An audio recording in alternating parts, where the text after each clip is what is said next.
New York, September 29, 1977. Madison Square Garden, Round 2. Earnie Shavers, the hardest puncher in boxing history, lands a right hand on Muhammad Ali's jaw. The sound echoes through the arena. A sickening crack that makes the crowd gasp. Ali's eyes glaze over. His legs wobble.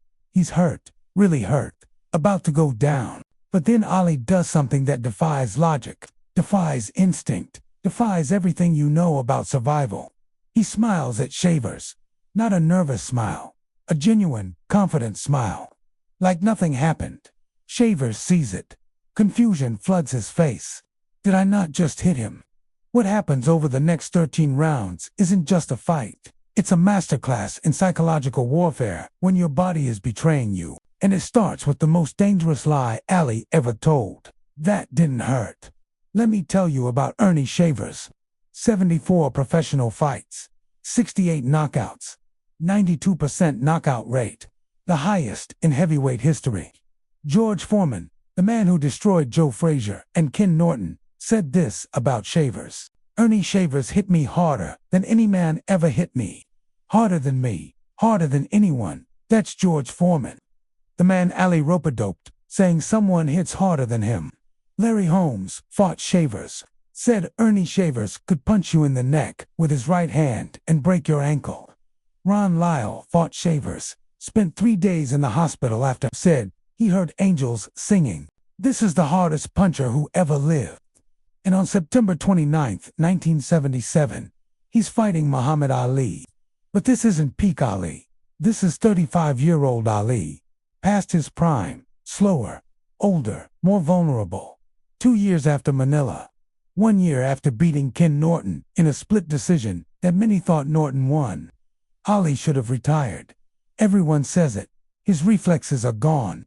His speed diminished. His chin suspect. And now he's facing a man who can end the fight in his career. Maybe his life with one punch. The betting odds even. Maybe slight edge to Shavers because of the power. But nobody, not the bookies, not the experts, not even Ali's corner knows. If Ali's body can survive what Shavers brings. We've covered Ali's greatest strategies, rope-a-dope against Foreman, destroying Liston's reality, learning be like water from Bruce Lee. But tonight, strategy might not be enough, because you can't strategize against one-punch knockout power. Or can you? Subscribe, because what Ali does in this fight is pure genius. Links to previous videos in description. Now, let me show you the fight where Ali's mind saved his life. September 29, 1977. Madison Square Garden is packed. 19,000 people. The atmosphere electric with danger. Everyone knows what's at stake. If Shavers connects clean, Ali goes down. Maybe doesn't get up. Round 1. Bell rings. Ali comes out cautious. More cautious than anyone's ever seen. Jabbing from distance, moving, circling, keeping Shavers at bay. Shavers stalking, patient, waiting for his moment. He only needs one. Ali's jab, keeping him away. Snap, snap, snap. Not power jabs, measuring jabs, distance control jabs. The round ends. Ali survives, but barely. His corner knows Ali can't keep this up for 15 rounds. Angelo Dundee. You gotta take some chances, champ. Can't just survive. Ali nods, but his eyes show concern. He knows what's coming. Round 2. Shavers decides he's waited long enough. Ali circles to his left, throws a jab. Shavers steps in, throws a right hand, over Ali's jab, straight through his guard. Boom, connects flush on Ali's jaw.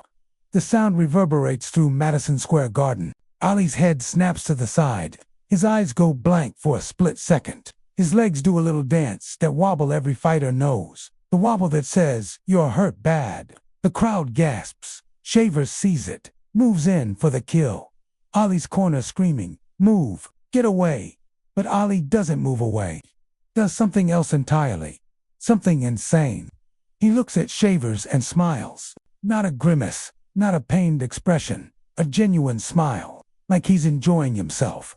Then Ali does something even crazier. He shakes his head, like he's saying, "Is that all you got?" Shavers freezes. Mid-combination confusion flooding his face. Did I not just hit him? I know I hit him, but he's smiling. That moment of confusion, that split-second hesitation, is all Ollie needs. Ollie resets, clinches, holds on, buys himself 10 seconds to recover. The bell rings. Round 2 over. Ollie walks to his corner, his legs still unsteady, but his face, confident, smiling. Shavers walks to his corner, confused, deflated. His trainer asking, "What happened? You had him." Shavers, "I hit him with everything. He smiled at me." "How do you fight that?" That's when Ali won the fight. Not in round 15. In round 2. With a smile. In Ollie's corner, Angelo is frantic. "Champ, what are you doing? You were hurt. I saw it. Everyone saw it." Ollie, quietly, "I know, Angelo." "Then why'd you smile at him?" Ollie, "Because if I showed him he hurt me, he'd never stop throwing that punch. He'd hunt me for 13 more rounds. I'd be dead by round 8. But if I make him think it didn't hurt, if I make him doubt his power, he'll hesitate, he'll second guess, he'll wonder if he can beat me." Angelo stares at him, realizes what Ollie just did. Ollie turned his moment of greatest weakness into psychological warfare. He was hurt, really hurt, about to go down, but instead of showing weakness, he projected strength, made Shavers question reality. This is next-level strategy, not physical, pure, mental. Most fighters, when hurt, cover up, try to survive, show their opponent they're hurt, signal weakness. Ollie did the opposite, showed strength when he was weakest, and it broke Shavers mentally. Round 3 to 5. You can see the difference. Shavers is tentative, still throwing the right hand, but not with the same commitment, not with the same belief. He landed his best shot. Ollie smiled. What else can he do? Ollie, meanwhile, boxing smart, jabbing, moving, clinching when needed, never giving Shavers a clean shot again. But here's the genius. Every few rounds, Ollie does something to reinforce the illusion. Round 6, Shavers lands a good body shot. Ali winces but then immediately straightens up, looks at Shavers, and motions. "Come on, more." Round 9, Shavers catches Ali with a left hook. Ali's head turns, but Ali immediately fires back a combination. Like nothing happened. Each time, Shavers gets more deflated, more confused, more defeated. By round 10, the fight isn't about power anymore. It's about belief. And Shavers has lost his. After the fight, Ollie wins. Unanimous decision. Reporters ask him about round 2. One reporter, "Champ, we all saw it.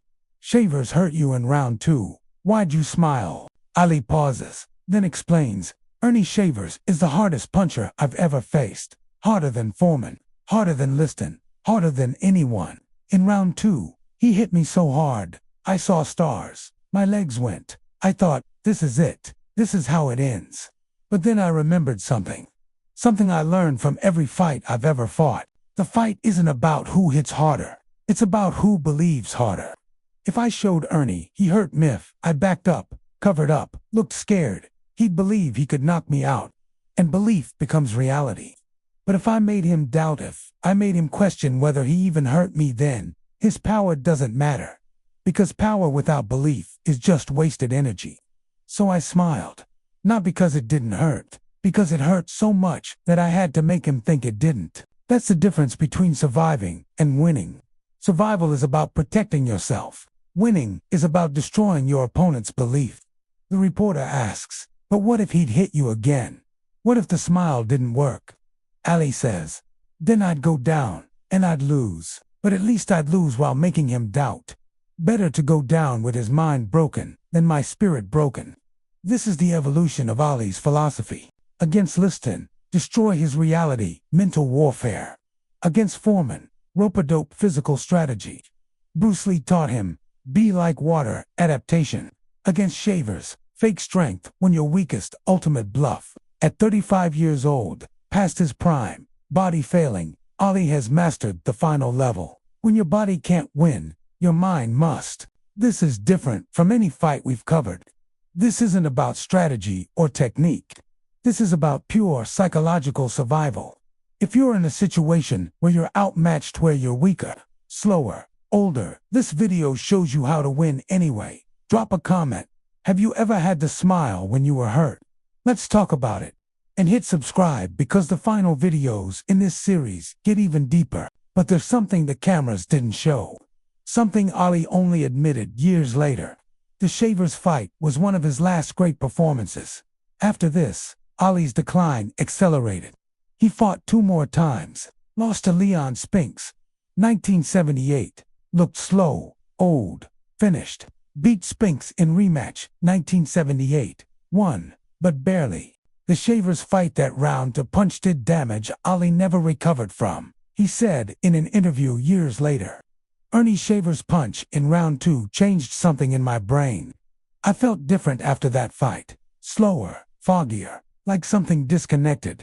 The doctors later confirmed that punch likely accelerated Ali's Parkinson's, the trauma, the whiplash, the brain damage. Ali won the fight, but the fight cost him years of quality life. That's the hidden cost of toughness, of refusing to show weakness, of smiling when you're hurt. In the moment, it's heroic, it's strategic, it's brilliant, but long-term, it's damage, permanent damage. Ali had a choice in round 2. Go down, take the count, lose the fight, but protect his brain, smile, survive, win the fight, but absorb the damage. He chose option 2 and paid for it for the rest of his life. This is the tragic reality of combat sports, of any high-stakes competition. Sometimes winning costs more than losing. The Shavers fight is celebrated as one of Ali's greatest victories. And it was a masterclass in psychological warfare. But it was also the beginning of the end. The fight that proved Ali couldn't keep doing this.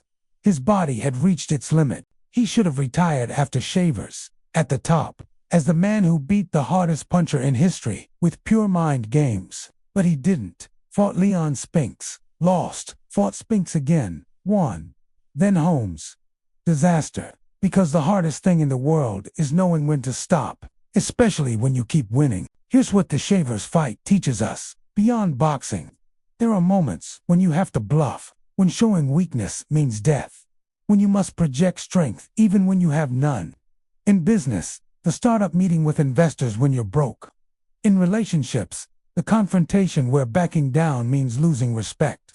In life, the moment when predators sense weakness and attack. In those moments, Ali's strategy works. Smile when you're hurt. Project confidence when you're terrified. Make them doubt their power. Button. This is critical that strategy has a cost. Every time you bluff strength when you're weak, you're spending capital, mental capital, physical capital, emotional capital. And that capital isn't infinite. Ali bluffed in round 2 against Shavers.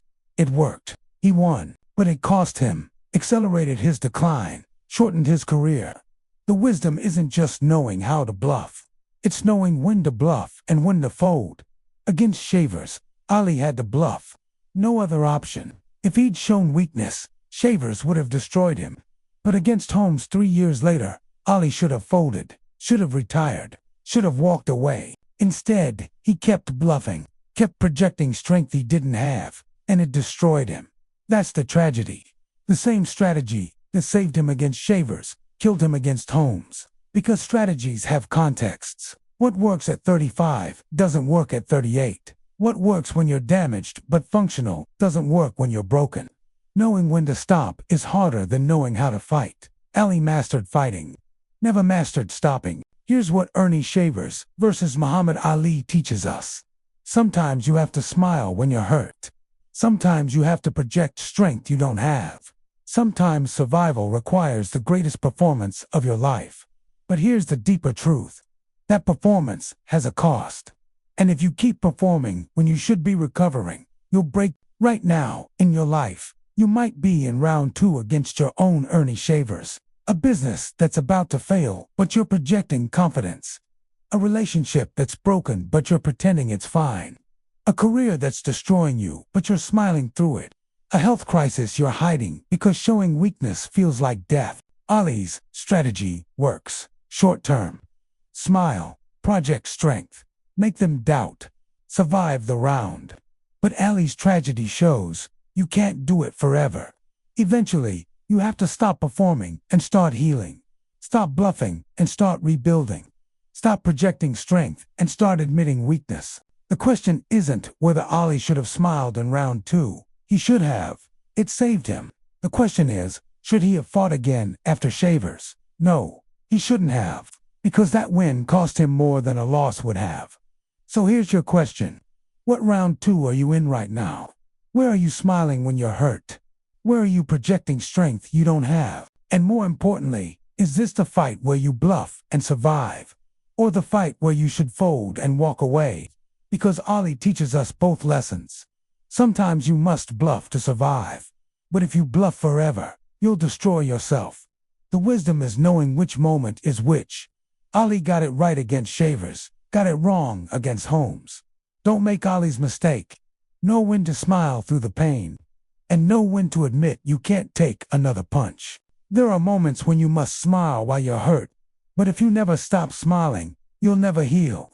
Comment. Where are you smiling when you're actually hurt? What are you projecting strength about when you're actually breaking? Let's talk about it. Like if smile when you're hurt just became your survival strategy, but now you understand the cost. Subscribe for video 7, the 1996 Olympics torch. Parkinson's has destroyed Ali's body. His hands shake uncontrollably. But what he does with that torch teaches the world his final lesson. Share with someone who's in their own round 2 right now, who needs to know when to bluff and when to fold.